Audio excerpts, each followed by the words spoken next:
ಸಚಿವರಿಗೆ, ಜಿಲ್ಲಾ ಉಸ್ತುವಾರಿ ಸಚಿವರಿಗೆ, ಬಲೋ ಕಾಂಗ್ರೆಸ್ ಸರ್ಕಾರಕ್ಕೆ, ರಾಜ್ಯವನ್ನು ಕಡೆಗಣಿಸುತ್ತಿರುವ ಕಾಂಗ್ರೆಸ್ ಸರ್ಕಾರಕ್ಕೆ, ಮಾಡಿದ ಕಾಂಗ್ರೆಸ್ ಸರ್ಕಾರಕ್ಕೆ, ಬಲೋ ಭಾರತ್ ಮಾತಾಕ್ಕೆ. ಕಾಂಗ್ರೆಸ್ ಸರ್ಕಾರಕ್ಕೆ ಪ್ರತಿಭಟನೆ ಮಾಡುವ ಬಿಜೆಪಿ ಪ್ರತಿಭಟನೆ ಹತ್ತಿಕ್ಕಿರುವ ಕಾಂಗ್ರೆಸ್ ಗೂಂಡಾಗಳಿಗೆ ತೊಲಗಲಿ, ತೊಲಗಲಿ, ತೊಲಗಲಿ, ಕಾಂಗ್ರೆಸ್ ತೊಲಗಲಿ. ಬಲೋ ಭಾರತ್ ಮಾತಾ ಕಿ, ಬಲೋ ಭಾರತ್ ಬಿಜೆಪಿ ಜನಪರ ಹೋರಾಟಕ್ಕೆ.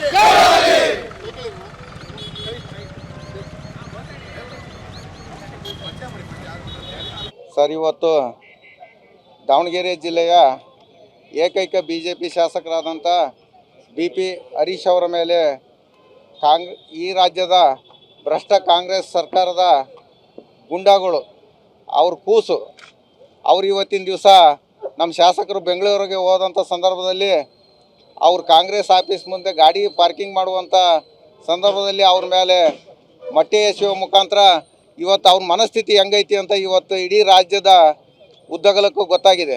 ಇವತ್ತಿನ ದಿವಸ ಅವರು ರಾಜ್ಯದ ಸರ್ಕಾರವನ್ನು ನಡೆಸ್ತಕ್ಕಂಥ ಸಂದರ್ಭದಲ್ಲಿ ಈ ರಾಜ್ಯದಲ್ಲಿ ಅನೇಕ ಸಮಸ್ಯೆಗಳಿದೆ.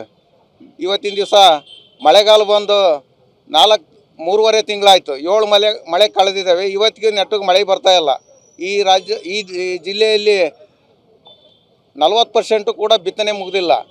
ಆ ನಿಟ್ಟಿನಲ್ಲಿ ಇವತ್ತು ಇವರು ರೈತರಿಗೆ ಆಗಿರುವ ಅನ್ಯಾಯ ಸರಿಪಡಿಸೋದಿರ್ಬೋದು, ರೈತರಿಗೆ ಬೆಳೆ ಬಿತ್ತಿದ ಮೇಲೆ ಒಣಗಿರೋದಕ್ಕೆ ಅದಕ್ಕೆ ಪರಿಹಾರ ನೀಡೋದಿರ್ಬೋದು, ಆ ಬೆಳೆ ವಿಮೆ ನೀಡೋದಿರ್ಬೋದು, ಹಾಗೂ ಇವರು ಅಧಿಕಾರಕ್ಕೆ ಬಂದಂಥ ಸಂದರ್ಭದಲ್ಲಿ ಇದೇನು ಗ್ಯಾರಂಟಿ ಘೋಷಣೆ ಮಾಡಿದರು, ಆ ಘೋಷಣೆಗಳು ಇವರು ಮುಖ್ಯಮಂತ್ರಿ ಆದ ನಂತರ ಅವು ಪೂರ್ತಿ ನಿಲ್ಲಾಗಿ ಹೋಗಿದೆ.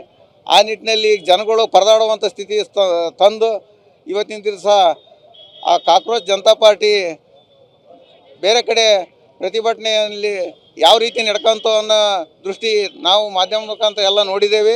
ಆ ನಿಟ್ಟಿನಲ್ಲಿ ಅವರು ಅದಕ್ಕೆ ಸಪೋರ್ಟ್ ಮಾಡಿ ಅವ್ರ ಕೆಲಸ ಮಾಡೋದು ಬಿಟ್ಟು ಆ ಒಂದು ಪ್ರತಿಭಟನೆಗೆ ಬೆಂಬಲ ಕೊಟ್ಟು ಇವತ್ತಿನ ದಿವಸ ನಮ್ಮ ದೇಶದ ಮುಖ್ಯಮಂತ್ರಿ ರಾಜೀನಾಮೆ ಕೊಡಬೇಕು, ಗೃಹಮಂತ್ರಿ ರಾಜೀನಾಮೆ ಕೊಡಬೇಕು, ಈ ರೀತಿ ಅವ್ರ ಮನಸ್ಥಿತಿಯನ್ನು ತೋರಿಸ್ತಾ ಈ ರಾಜ್ಯವನ್ನು ದಿವಾಳಿ ಹತ್ತ ಹೋಯ್ತಾ ಇದ್ದಾರೆ ಇವರು ಕಾಂಗ್ರೆಸ್ ನಾಯಕರುಗಳು.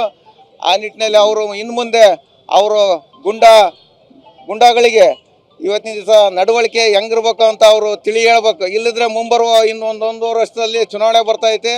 ಅವ್ರು ಇದೇ ನಿಟ್ಟಿನಲ್ಲಿ ಮುಂದುವರೆದ್ರೆ ಮುಂದೆ 30 ಸೀಟು ಕೂಡ ಕಾಂಗ್ರೆಸ್ ಸರ್ಕಾರಕ್ಕೆ 2028ರ ವಿಧಾನಸಭಾ ಚುನಾವಣೆಯಲ್ಲಿ ಸಿಗೋದಿಲ್ಲ ಅನ್ನುವಂಥ ಮತ್ತೊಂದು ಜಿಲ್ಲೆಗೆ ಒಂದು ಸ್ಥಾನನ ಗೆಲ್ಲೋದು ಕಷ್ಟ ಆಕತ್ತೆ ಅವ್ರಿಗೆ.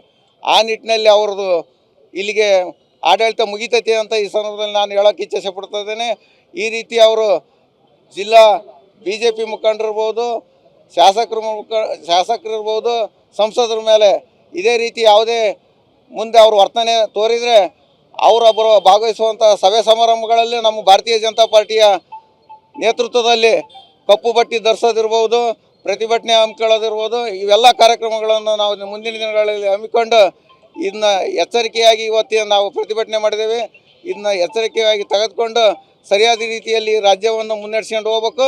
ಇಲ್ಲದ್ರೆ ಅದಕ್ಕೆ ತಕ್ಕ ಪಾಠವನ್ನು ಮುಂದಿನ ದಿನದಲ್ಲಿ ಜನತೆ ಕಲಿಸ್ತಾರೆ ಅಂತ ಈ ಸಂದರ್ಭದಲ್ಲಿ ನಾನು ಭಾರತೀಯ ಜನತಾ ಪಾರ್ಟಿ ಜಿಲ್ಲಾಧ್ಯಕ್ಷನಾಗಿ ಮಾಧ್ಯಮದ ಮುಖಾಂತರ ಕೇಳಲು ಇಚ್ಛೆ ಪಡ್ತಾ ಇದ್ದೇನೆ.